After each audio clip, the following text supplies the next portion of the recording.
If you don't have a why or a story, you don't have a product. I felt like I just would show up with no agenda, and then you would ask all of the hardest questions, and it would force you to just think deeply and get really at the core of like, why are we even working on this? I have the reporter's background, so I don't have a big appetite for bullshit. I'm like, why does that matter? And they're like, well, you don't have to switch apps all the time. I'm like, why does that matter? And they're like, you're not getting distracted. And it's like, why does that matter? You almost have to like unlearn everything that you've been taught in school because none of it actually translates. A feature, big or small, is an opportunity to bond people to you as a company and as a product. What are some of the things that you notice that would make you say like, yeah, that is good writing? If you look at TikTok Shop, that's how all those videos go. They show you the problem and then they solve it. It really should be that simple. And that's why all my work is not trying to make the feature sound good, but first communicate that I understand you and your problem.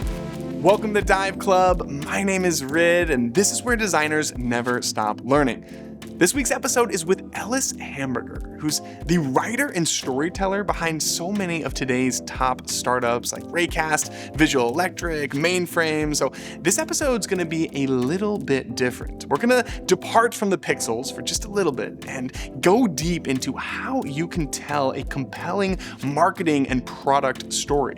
We're going to tap into Ellis's experience as a writer at The Verge, leading the language team at Snapchat, storytelling at the browser company, and working with a ton of different startups where he's just going to share his experiences and get into the weeds of specific copy details and things that he's asking and trying to figure out to get at the heart of why a product matters. There's so much in this episode that you can pull from, so let's go ahead and dive right in. You know, I think of myself as a designer at heart. This is my favorite stuff to talk about. And to me, words and ideas are design, right? They bring you through an ideal flow or an ideal process. If it's just features and there's no handholding of any kind, I think it's kind of like if you think about a movie without the trailer, right? It's all about priming somebody to think about what they can do, what they can achieve. And I think a lot of times those ideas are just as valuable and provocative as the products themselves. And I think going hand in hand is really the way of the future. It's funny because there's almost like an investigative element to me discovering you because I'm interviewing some of these founders. And I think it was Colin at Visual Electric that was talking about, he's like, yeah, this guy Ellis, but he didn't give your last name. And so I'm kind of like figuring out, I'm like, okay, I think there's this guy that's doing a lot of writing for the startups that I look up to. And then I saw Hamburger on Twitter and I'm like, there's no way this is him. And sure enough, and the next thing you know, we're like working together. And so I'm excited to kind of shine a light on what you've been doing behind the scenes with all these companies. And I want to talk a bit about your time at The Verge, actually. What was that like? And what were some of the ways that laid the foundation that you're now building on top of and making a career working directly with these startups? Yeah, another very lucky moment of being in the right place at the right time. I was pretty much at The Verge from about a month or two after it launched. And I'd been following Josh Topolsky and the Engadget team for a very long time. And it was really my dream to work at Engadget or eventually what became The Verge. That was kind of when I got my exposure to the world of software design. And this was the App Store boom of 2010, 2011. There was just so much to write about. Every website was being turned into an app. And Apple was saying there's an app for that. The word app was probably not in the average person's lexicon until then. And so every idea was being tried. The industry was flush with VC money. And, you know, a lot of our favorites from history were really from back then, whether it's Paper for iPad by 53, or Foursquare, Path, Instagram.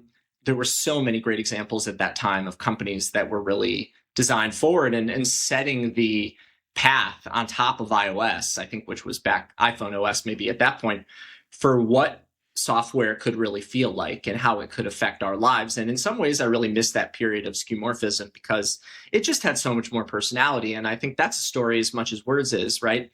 I think in today's day and age of these hyper minimal products, though, I think we're starting to see a swing back in the pendulum. There's a lot less story in the product itself. It's more just about bringing people in and providing some value. I think when you look back on Path, that was a story. The product was as much as, you know, anything else. And so it was just so fun to write about. And I think what I learned, and as I think back on that time, is that every headline is a positioning. And in a lot of ways, when you write a headline, you're writing a tweet. As it is today, how often can you get the chance to practice 1,000 times trying to turn every company into one sentence? And I think that sometimes can be a little frustrating for founders to take their pride and joy, their baby, turn it into one sentence. But you as a creator know you have a hook or you don't. And so Yeah. when I look back on my time at The Verge, I really appreciate that constraint, having to write a headline and a hero image every day, if not multiple times a day. And that's really, to a lot of extents, what I still do. Though obviously I Yeah. can't build just on writing headlines. I would have to have a million clients a year. But really, that's still what it is at its core. What is most interesting about a company? It may be the product, it may be the founder, it may be their methodology, and trying to bridge that gap between consumers in the world and that company. And I think, if anything, it's just become ever more important as things have gotten so algorithmic and cluttered. You really don't stand a chance unless you are doing everything you can to stand out. I think that was like the tipping point in my writing career, was just taking Twitter seriously. You almost have to like unlearn everything that you've been taught in school because none of it actually translates. Totally. And I think on the one hand, it might feel a little bleak or cynical, but really, I mean, as a creative constraint, it's still a lot of fun. I think the unfortunate thing is when you feel that you have to be sensational. But to me, there's still so much headroom above all the companies in tech just to lead with their opinions and ideas. It doesn't have to be something crazy, sensational, and hyperbolic.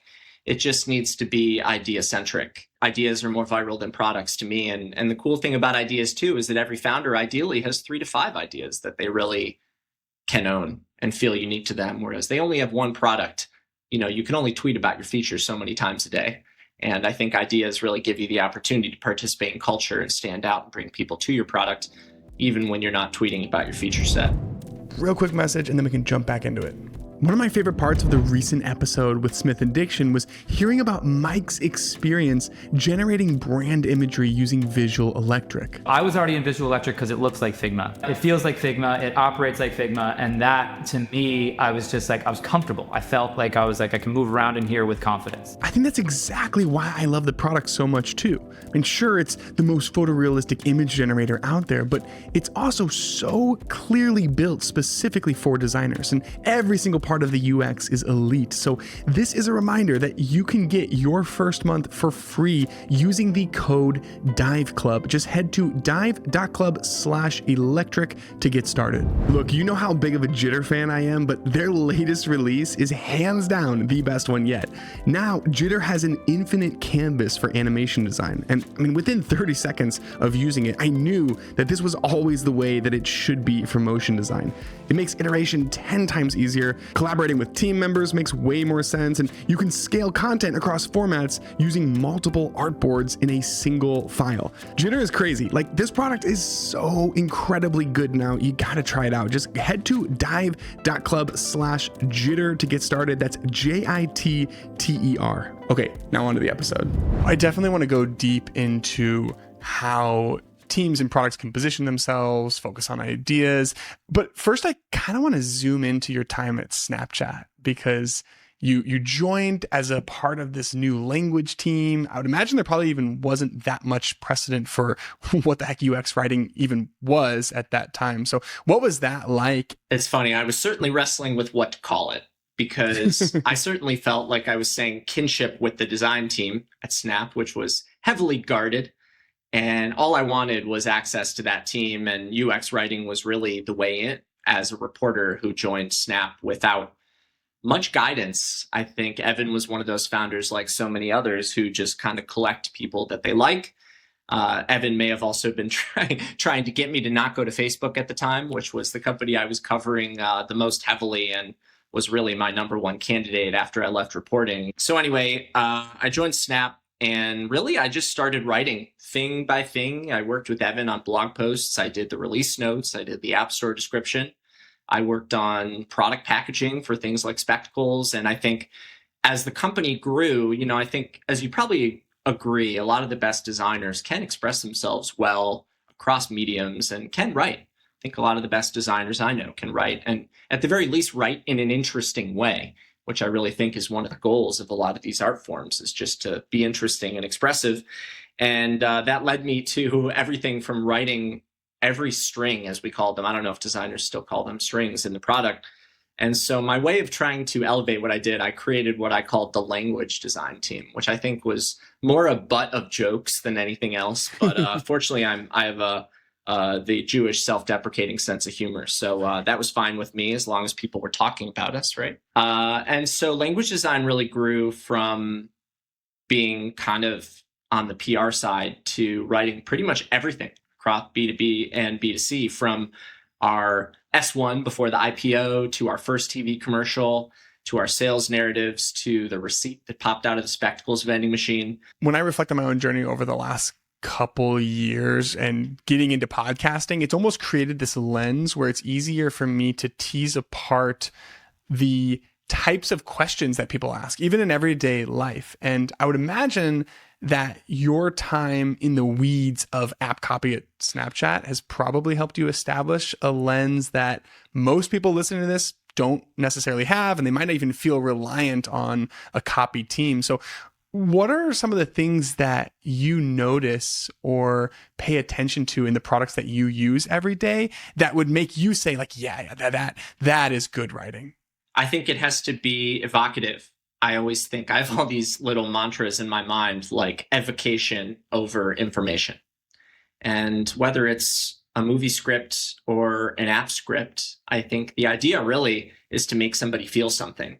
And I think this is something that I really was aligned with Josh Miller from the browser company on and made that partnership fruitful, is that every moment in the product was the opportunity to make somebody feel something. And so even before I got there, Meet the Internet Again was part of the browser company onboarding for Arc. And how different is that than welcome to a new kind of browser?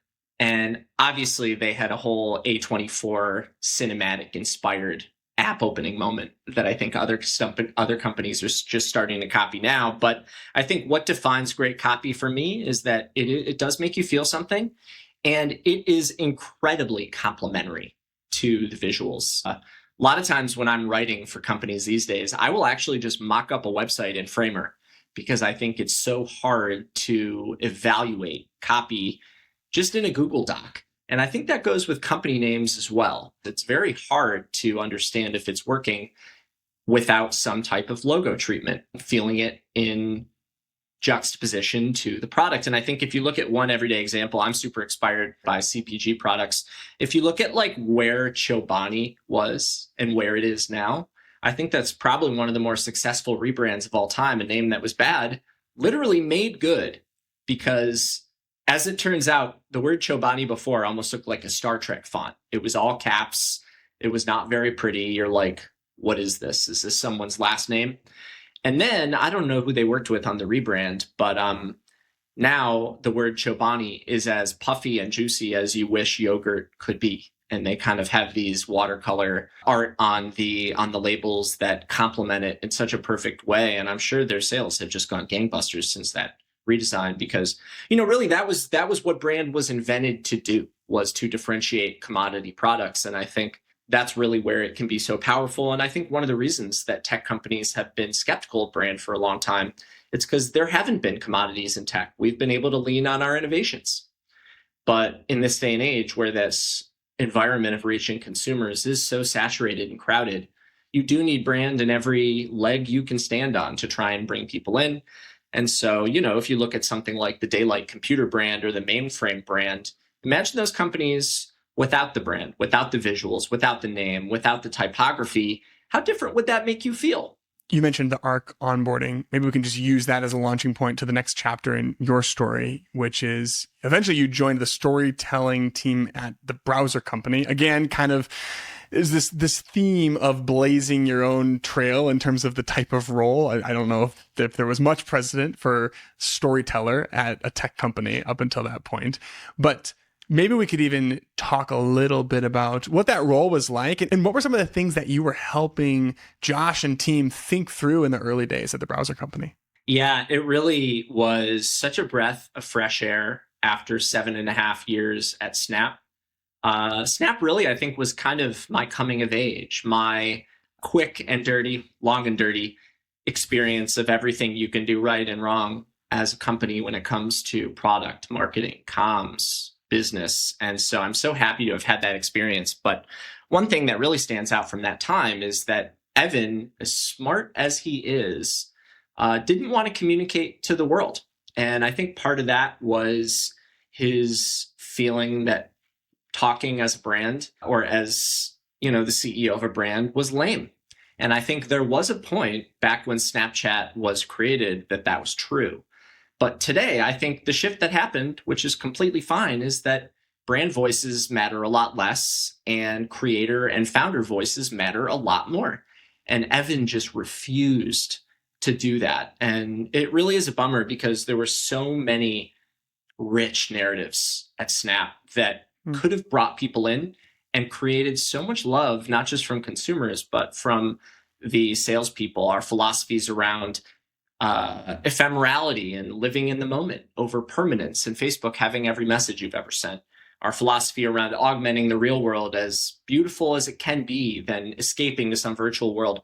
Our focus on real friends versus fake friends and acquaintances. And so we didn't say any of that. And so no one knew any of that, obviously.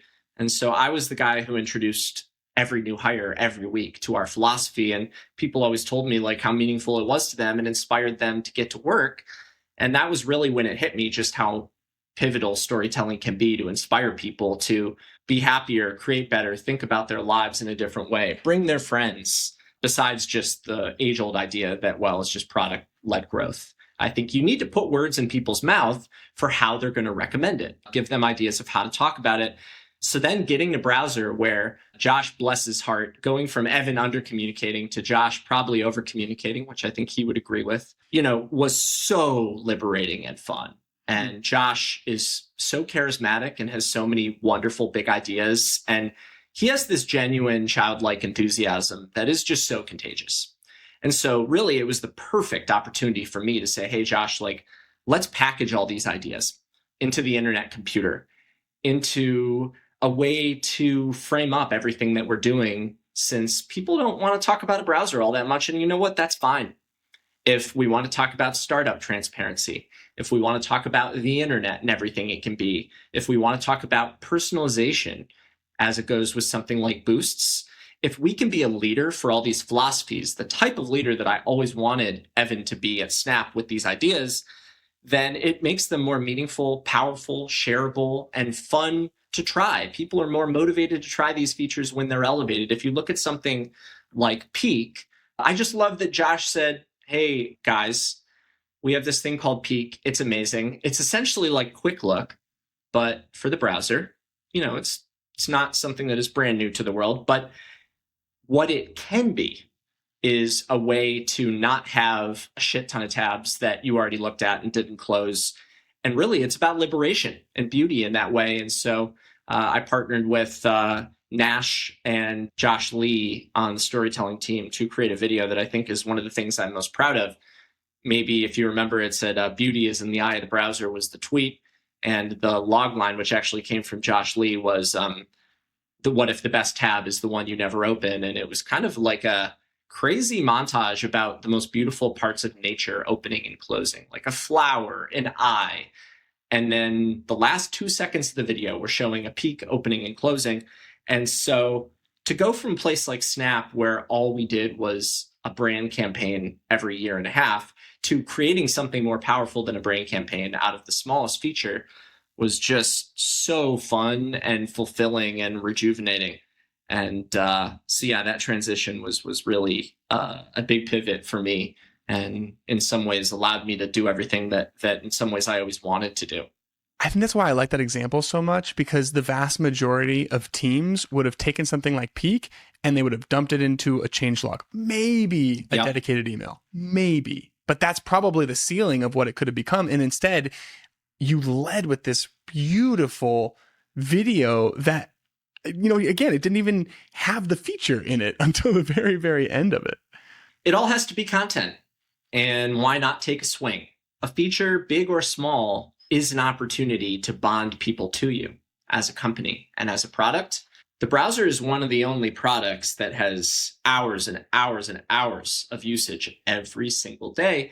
And so something small like that, or like super copy inside Arc, Command-Shift-C in order to copy the link the URL that's in your address bar. Things like that can really change people's lives and make them feel delighted and happy in the way that a handmade, beautiful utensil or coffee mug or chair. I've always been such a believer that software is art and is artisanship and handiwork. And I think it's still underappreciated in that way. I mean, this is the stuff that we're touching and using all day, every day. The stuff that is very literally how we spend our time on this earth. And so why not take a swing at, making some of that stuff big? Obviously, there's a risk there, but why not? I'm still a daily user of Arc, and I do appreciate the craftsmanship. You said something interesting that I'm going to underline, though. You said bond to the company and to the product. And I think that's been my experience with the browser company. And a lot of it does have to do with that difference between Josh and Evan that I had never considered before, where so much of the affinity that I have with the broader team comes from the fact that, I follow Josh on Twitter. There's like this level of transparency that you don't often get in tech. I feel like I get the behind the scenes. I feel like I understand some part of who he is as a human, where I can't even picture most of the founders of the products that I love and use. And so when I even think about how I want to establish the tone and voice for InFlight, Josh is probably at the top of that inspiration list for that reason. I think it's important to do these exercises in your head of like, what if we did or didn't have this, and how would it be different? I think one of the reasons it was always hard to pitch communication at Snap was because it was just growing like gangbusters. We couldn't move the needle no matter what we did on marketing and comms, frankly. And I think we could influence important audiences like reporters, media, investors, candidates, creators. But it was very hard to move the needle when, I got there were 40 people and 100 million DAU. And these were all 21-year-olds that worked there who, we were doing our best, but this thing was very much a rocket ship that was going no matter what we did. But how would things have been different had Evan communicated more? And it's interesting because he's just recently started doing this, and he's doing a good job because he's one of the most well-read intellectual people I've ever met. But, I don't know, maybe it's humility, maybe it's fear in some ways. But what if he embraced who he is? What if Evan did release notes from a helicopter with his supermodel wife? How does that make an impression? And obviously, you got to be really funny and self-deprecating and admit exactly what this is. But that is who you are. And especially in America, people just love characters like that. And obviously, that's pretty ostentatious to go out to the world like that. But the more you do it, the more people see the real you. And they're like, hey, this is actually a good guy who's really thinking deeply and just freaking loves helicopters. All right, let's talk about the meaning chapter now that you're currently in, because you have this tagline that I love. You say that you're helping founders find their truth. So can you give us a little bit of context for what that looks like and the types of things that you're working on right now? What I've always felt is that founders feel like no one is like them. Their internal team is intimidated or scared to push back on the big ideas. And I think that's in part because a lot of founders are resistant to that. Also, an underappreciation of writing, whether it's UX writing or Super Bowl script writing. And a lot of this stuff only gets done in the context of a giant brand refresh that happens every year or two. And I'm just a big believer that, like the average person, founders grow every day and change every day. And if you're not making time to think about these big ideas, it's really hard to feel confident in your vision and in knowing how you want to inspire the team. And most people have trouble expressing exactly how they feel. And so it's funny, I always wanted to be a therapist growing up. And in some ways, I've been able to do that, sitting down with founders, putting my reporter hat back on, including you. Yeah, you're laughing because you're like... I am laughing. It was very much so therapy. I felt like I just would show up with no agenda, and then you would ask all of the hardest questions, and it would force you to just think deeply and get really at the core of like, why are we even working on this? And it's a skill, and you do feel seen as a founder in that moment because it's the stuff that drives everything, but you really only discuss the surface level fruit that comes from these core beliefs. And so it always starts with, Rid, what was your childhood trauma and how does it reflect itself in this design system? I want to go into the weeds of how you work with these teams. And one of the companies you listed at the beginning was Raycast. For anyone listening to the show, they know how much I love Raycast. So maybe we could just go deep there for a second, because I think Raycast is interesting in that, it's almost like this unending list of features in many ways. So Totally. How do you work with Thomas and that team to identify the right story to put at the heart of it all? Yeah, it's funny. That really is the perfect example, is it? That's, I think, one of the foundational challenges for a lot of founders is trying to find meaning in a long list of features that you've made. Certainly, we had that problem at Snap, especially when those features were so disparate, whether it was a map, a cloud storage tool, a messaging tool, a new content format, a AR camera. Like, what's the thread between all that, right? And so I think that was the challenge when I got to Raycast. And I am still a writer, so at the end of the day, it all does have to be expressible in real world. Like, that's, I think, what's different between me and a lot of brand strategists. I don't use the word brand anyway, is that like my stuff gets written. It doesn't just live in a deck. I will do your video script or your manifesto or your homepage tagline or even your onboarding copy or app store copy. And to me, the fun part, though, is negotiating the high level ideas. So really, the ideas always come from the founders. I mean, when I talk to Pedro or Thomas or anybody else at the Raycast team, it's like, well, everybody loves these features like the emoji picker, or now the new focus mode is just seemingly doing really well, and I absolutely love it. But what does it all have in common? I think no one really wants to be a company that advertises 100 individual features. People's appetite for downloading apps isn't as high as it used to be. And so if it feels like a bunch of little things, it's kind of like, I don't know if I like this or that, or it's hard to use.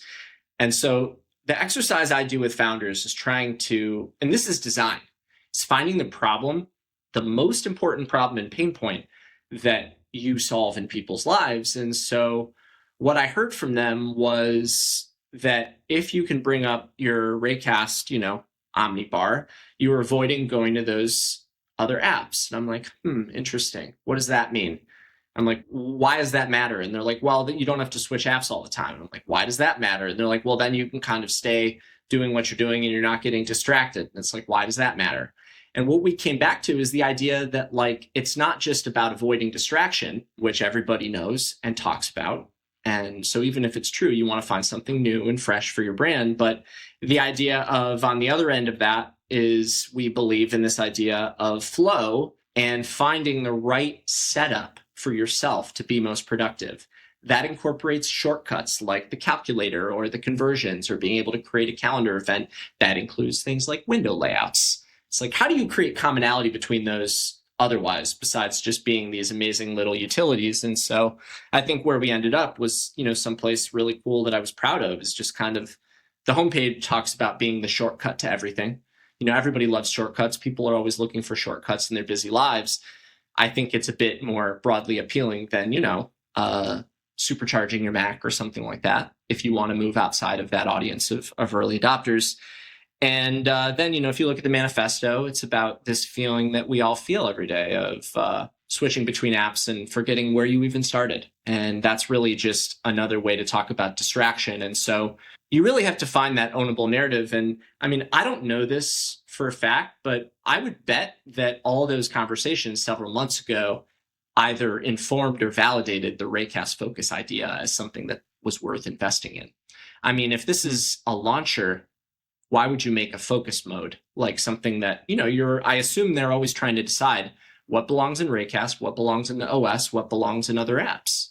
Apple already has their own focus mode. They already have do not disturb and all this. But if you are about this big problem of trying to solve the context switching and help people flow using these shortcuts and tools, then that's a perfect fit for you.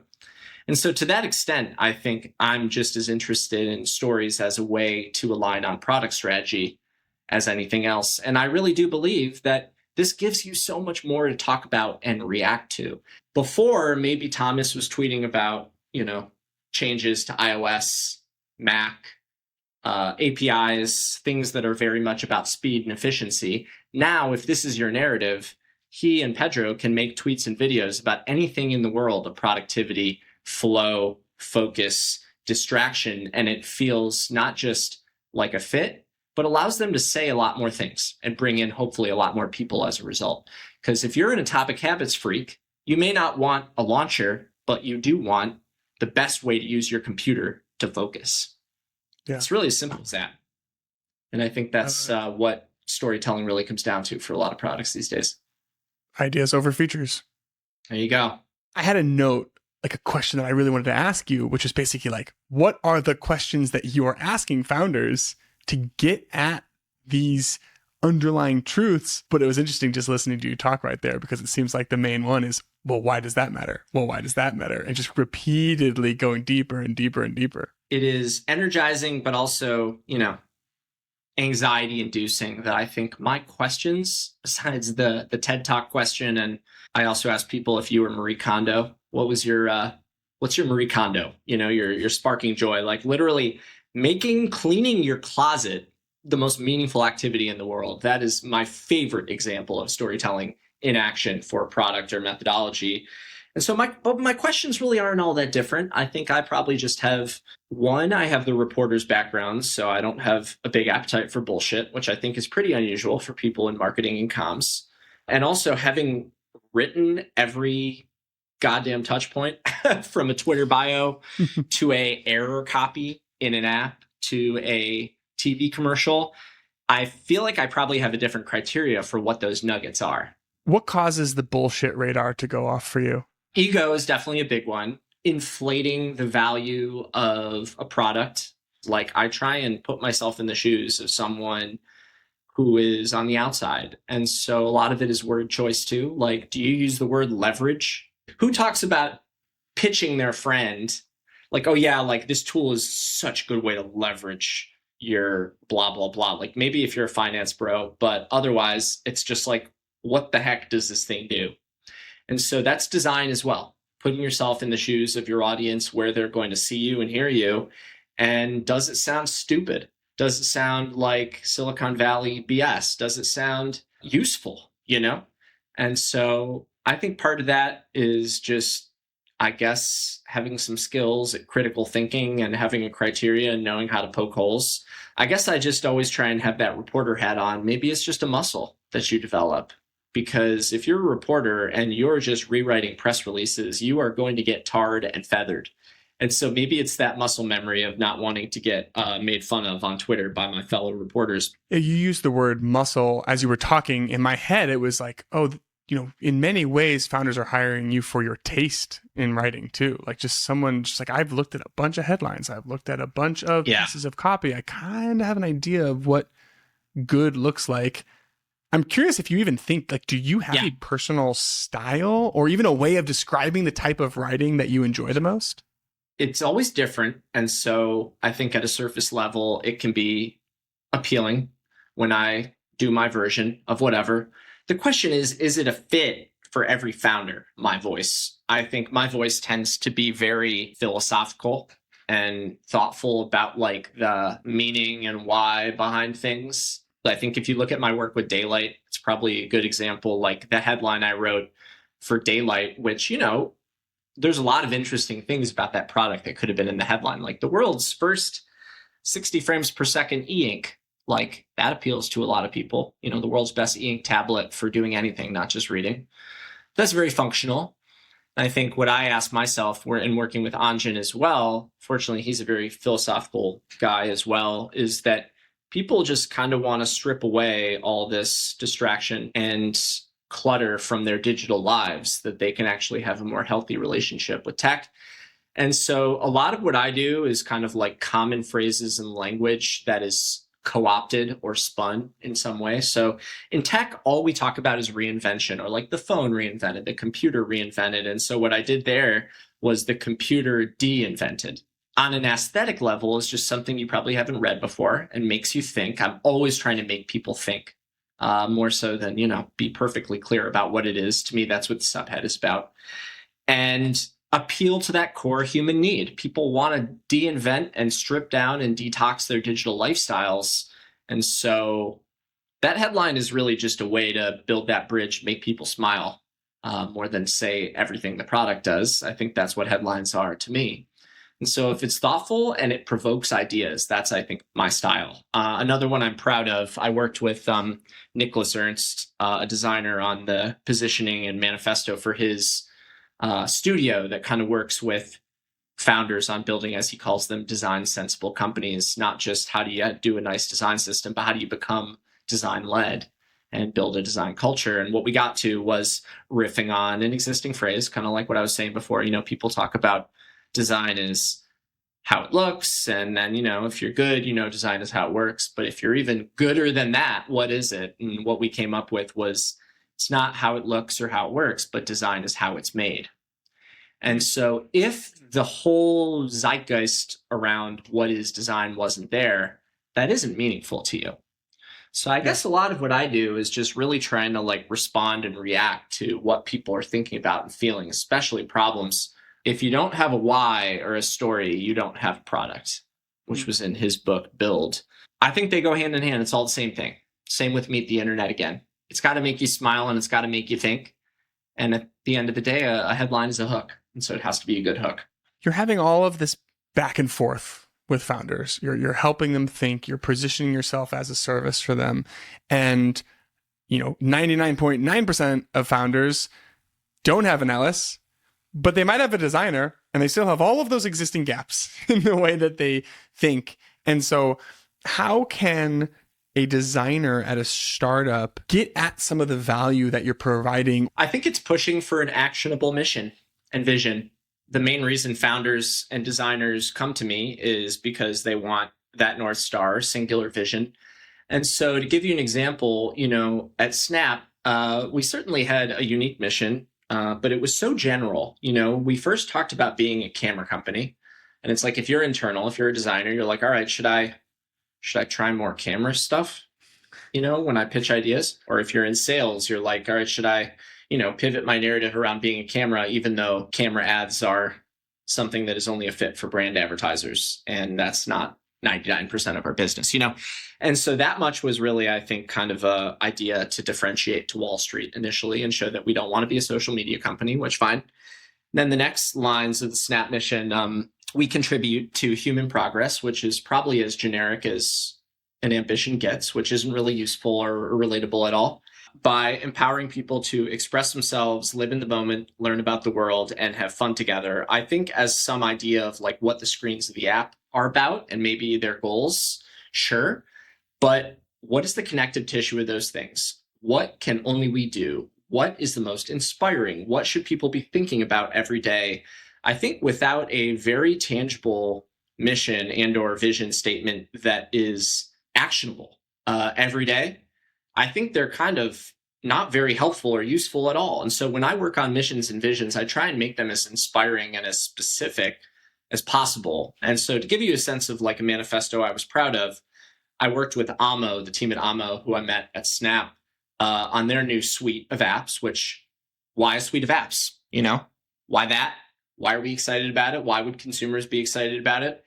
And if you don't document that, it's hard to both be inspired by it, bring people in, and even align the team. And so along with the manifesto called Where Did Our Friends Go?, which was once again getting at a very core human need that has nothing to do with apps at all, we had a bunch of principles down there. And one of the ones that I really liked was simple apps over super apps.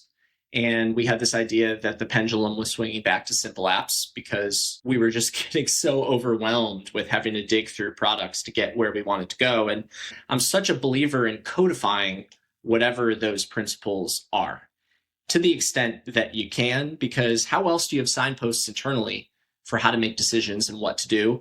I think most company values are just absolutely the worst when they're something like be kind. It's well, we all, God, man, I sure hope we all are trying to be kind every day. You think somebody's going to be like, you know what? I've been shitty. I should be kind more, just because that's written in stone on the company website. It's more how about friends over followers? How about hesitate before gamifying? How about the things that we actually encounter every day that we most need codified to be navigated? And I think this applies to our religions, our governments. I mean, when you look at something like the 10 Commandments, every startup should have one of those. I'm inspired by Bible verses and other mantras and adages and mnemonics, because how else are people going to remember this stuff, And so they have to be opinionated, memorable, inspiring in order to actually work. Or else what's it all for anyway? And it's funny, I worked with Amy, with the founder in Europe. The very first line of the video was, "Your calendar is your personal philosophy, a picture of you and everything you care about." And then it jumped into a Bible verse about a calendar where there's a time for everything that this founder just absolutely loved. And I'm like, fuck yeah, let's be inspired by that. Like a lot of these ideas are age old, like your life should have everything in moderation. You should try and focus on the stuff that really brings you joy. Every day is a microcosm of the rest of your life. These philosophical ideas, I think, no matter what app you're making, are the fundamental human need that we're all facing in today's very scary world. And so, yeah, I think every company owes it to their people and themselves to try and come up with some mantras and ideas and commandments that feel heartfelt and meaningful and actionable. Amy's the perfect example because it's like the definition of the most commoditized market. And yet all of Twitter was talking about a calendar app for a whole day. And that's crazy. That's like really, really impressive. And I do think there is something to be said about the word memorable, which you just listed. And like even right now, I can still repeat back simple apps, not super apps. There's a beauty in that brevity that I would imagine doesn't come for free or immediately. There's a process to arrive at something that distills the essence of what this is all about down to like 4 words, So maybe we could talk for a second about, again, going back to that designer who's working with a founder and trying to equip that person with some of the tactics that they can use to get at this simplicity and make something that is memorable. And you've talked a little bit. You talked about the TED Talk, and you talked about Marie Kondo and how you can emulate some of that. Is there anything else that we haven't touched on that can make this story discovery process a little bit more practical? Hey, it's Rid. I'm constantly asked about my favorite products, so I'm going to take just 1 minute and give you a quick rundown of my stack. Dessin is how I ship design changes without having to code. Framer is how I build my websites. Genway is how I do research. Jitter is how I animate my designs. And Play is how I design and prototype mobile apps. Visual Electric is how I generate all of my imagery, and Raycast is my shortcut every step of the way. Now, I've hand selected these companies to partner with me so that I can do these episodes full time. So the best way by far to support the show is to check them out. You can find the full list at dive.club/partners. Okay, now on to the rest of the episode. All the conversations that we have about taste, I want my work to be objective. And I think objectivity and introspection will only make you better and more confident in the work, whether you are a writer, designer, this or that. And so, whenever you're having a debate or a conversation or an argument about why this or why that, it is really important to get beyond aesthetics, which are so easy to look at as something that kind of has their own intrinsic value, and ask, why does it matter? Why is it important? Why is it supporting the product? Why is it reducing friction? Why is it going to help our audience? Why would they like it? How is it different? And where is the meaning in it? Always going back to the consumer need. I think a lot of times in design and in tech, people say build for yourself, which I think is the same as a writer. People say write what you know. And I think, if anything, it's just a shortcut to making sure you're making the most of your knowledge and able to retain passion.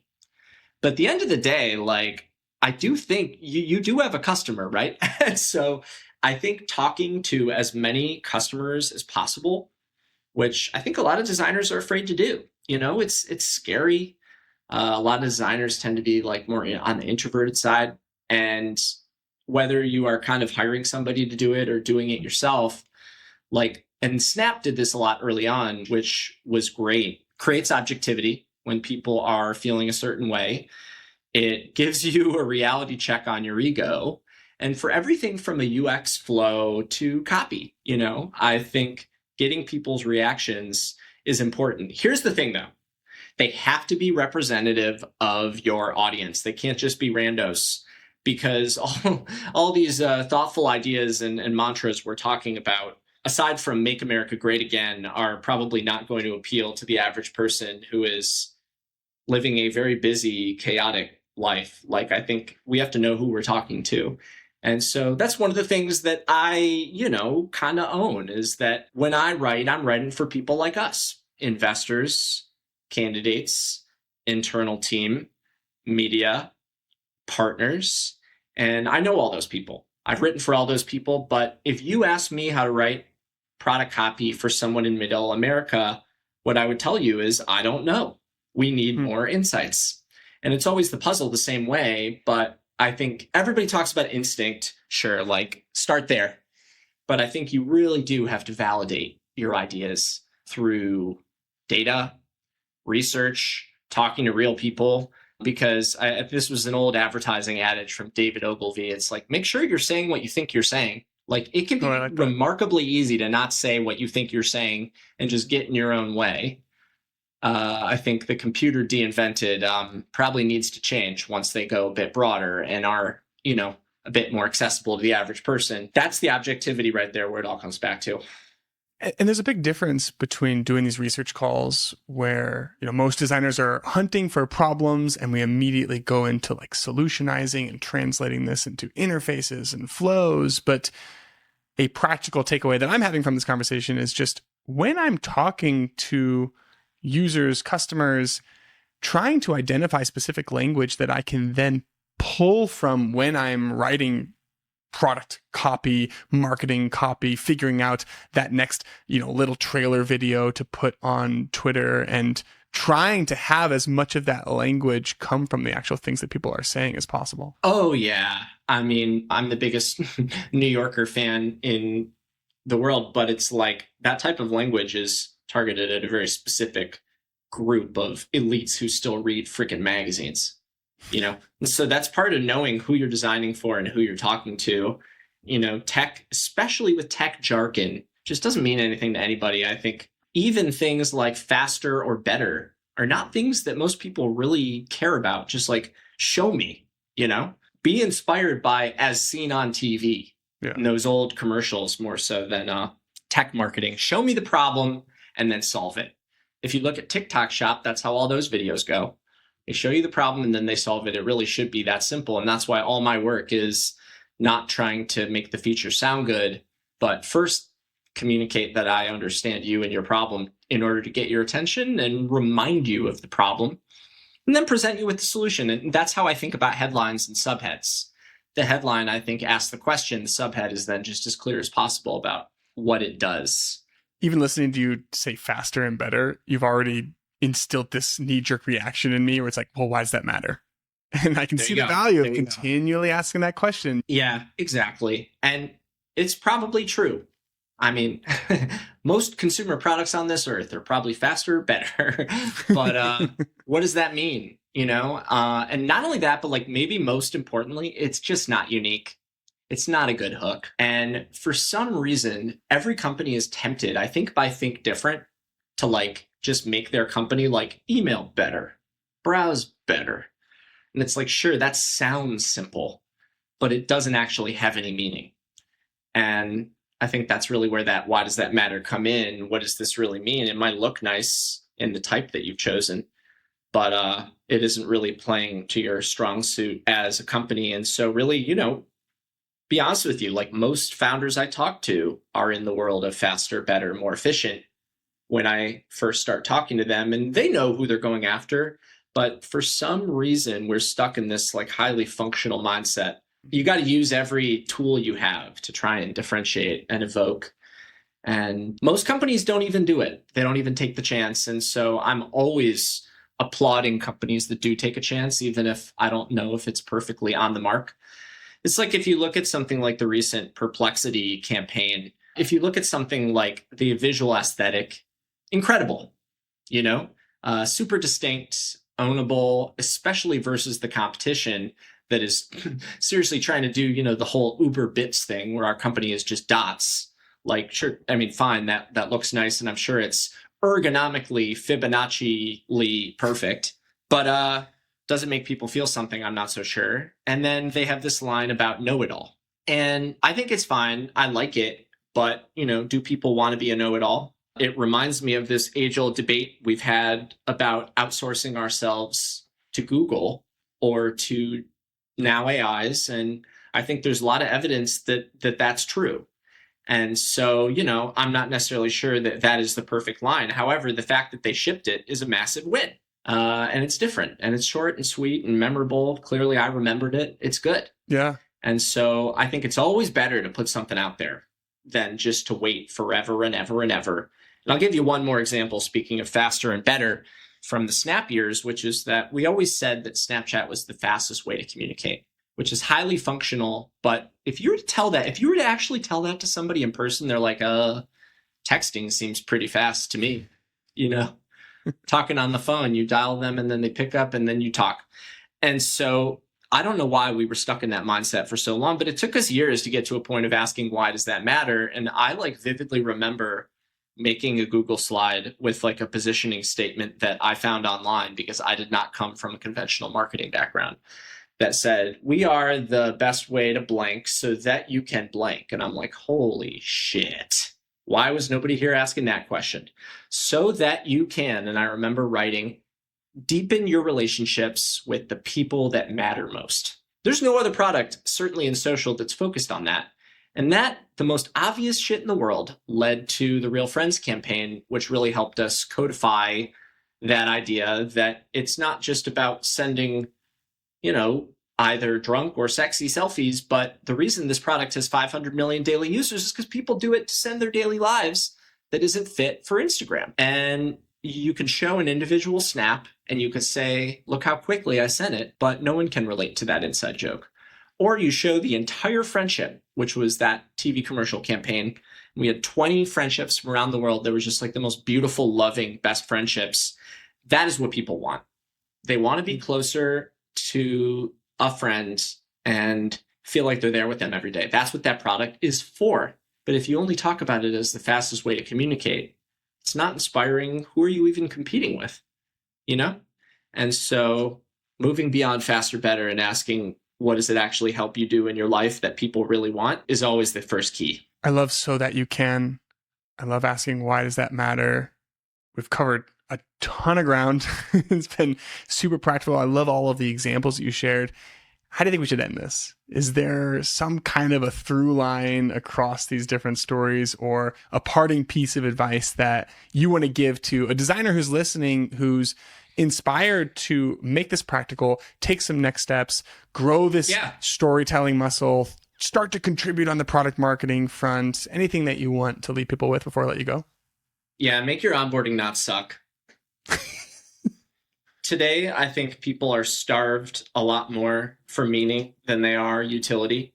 And going back to, some of the examples we've talked about, imagine the 222 app. If you've played with that, that's kind of one of the more lauded onboardings, or maybe more people have seen Laps or even Dispo. There's a reason I remember, and we remember those. They block you from getting to the product faster, as some PM would say. But we're talking about them because they made an impact. Once again, it's the trailer for the movie. It gets you excited. Why do we not do that for our software? With your website, with your onboarding. Obviously, having a video onboarding, if it isn't meaningful, then it's not good. Having a video or a vibey deal with haptics is not good for its own sake. But if you can prime people and get them into the right mindset to show what you're going after and what you're about, you could read endless insights about how Gen Z chooses brands and products based on authenticity and vibes and emotions. And as we discussed earlier, it does apply more to commodity products, I would say, than to products with unique utility. But that's where the love and the enthusiasm, and certainly where the sharing, comes from. I think there was this old Scott Belsky-ism about how people come for the tool, but they share the delight, or something like that. If you can create these ongoing story moments, those are just as shareable as your product. And certainly that's what we found at the Browser Company. that people shared our transparency videos about a design review just as much as a product video, especially as you move further down that adoption curve. Yeah. There are a lot of people, especially in the Valley, who probably aren't interested in the idea and the perceived switching cost of moving all their shit from Chrome. So that content about browsers is probably not going to get their attention because they aren't even considering in marketing language a browser. But if something crosses their LinkedIn feed about a company that is insanely transparent and likable, they're, maybe I'll try their browser. That's objective, I think. And so, that's what I've learned from my crash course in marketing is that the story flow is a user flow as much as anything else. Just picture someone in that process. I feel like people in the Valley are always surprised that it takes an advertisement 3 to 7 or more times for you to actually convert. It's like, why would that be? If it's a valuable tool, I just buy it or download it. Like, we always say people are emotional, but let's not rational, but let's quantify that, It's going to take somebody a handful of times. Can we make those times diverse, meaningful, not repeating the same message over and over again? That's why I think pretty much every company can benefit from having a story. It allows you to be in the world more times and more ways. It's really as simple as that. Well, Ellis, I think that is the perfect way to wrap this up. I super appreciate you coming on and honestly, just everything that you're doing in the world today. It's really cool. You've kind of created this own little path and slice of the internet for yourself. And I really enjoy just seeing every new launch where it's like, yeah, Ellis was behind that. You can just tell. So it's great stuff. Thanks for pulling back the curtain a little bit for us today. Oh, yeah, it was my pleasure. Thank you for the soapbox. Hopefully I wasn't too long-winded. As you could tell, I get pretty animated. With our products and our storytelling, you do have to come to people, pushing to the edge, knowing that, yeah, you're going to be in the same feed as the Kardashians, so you got to be just as interesting. I know you can, Rid. With your coaching, Ellis, I appreciate it. Yeah.